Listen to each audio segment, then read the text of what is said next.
একটি বাংলাদেশ, তুমি জাগ্রত জনতার, সারা বিশ্বের বিস্ময়, তুমি আমার অহংকার। এই গানটি হয়তো অনুভব করছেন হামজা। জাতীয় দলের জার্সি গায়ে হামজা যখন গাইবেন, আমার সোনার বাংলা আমি তোমায় ভালোবাসি, আহ কি সুন্দর মুহূর্তের সাক্ষী হবে বাংলার ফুটবল প্রেমীরা, তাই না?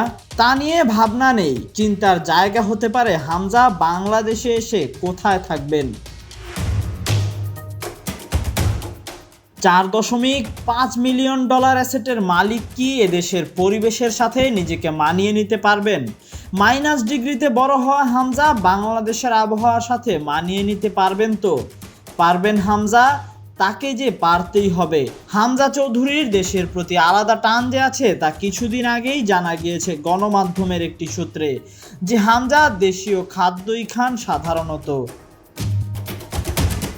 কোনো ভিন্ন খাদ্য নয়। হামজার প্রিয় খাদ্য মাছ, ভাত এবং ডাল। এমন সংস্কৃতিতেই হয়তো হামজাকে বড় করেছেন হামজার মা। তাই তো বাংলাদেশের মাটিতে পা রাখার পরপরই তিনি যাবেন তার নানা বাড়ি সিলেটে। সবুজে ঘেরা চায়ের বাগান ঘোরা শেষে হামজা পা রাখবেন রাজধানী ঢাকায়। ঢাকার জ্যাম পাড়ি দিয়ে হামজা পা রাখবেন বাংলাদেশ ফুটবল ফেডারেশন বাফুফেতে।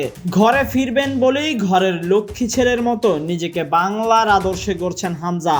মাছে ভাতে বাঙালি প্রমাণ করার জন্য নিজেকেও সাজাচ্ছে বাঙালি রূপেই হামজা। হামজাকে বরণ করে নিতে প্রস্তুত বাংলাদেশ 17 মার্চের জন্য। তাই এখনই দিন গণা শুরু করেছেন শেফিল্ড ইউনাইটেডের এই মিডফিল্ডার। অপরদিকে 25 মার্চের ম্যাচকে সামনে রেখে নিজেদের দলবল নির্বিশেষে প্রস্তুত হচ্ছে ভারত। তবে ভারতের জানা উচিত বাঙালিরা আতিথেয়তায় বিশ্বাসী।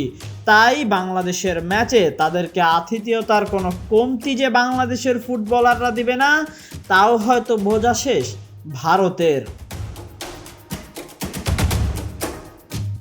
Tahsin Ahmed, BD archive.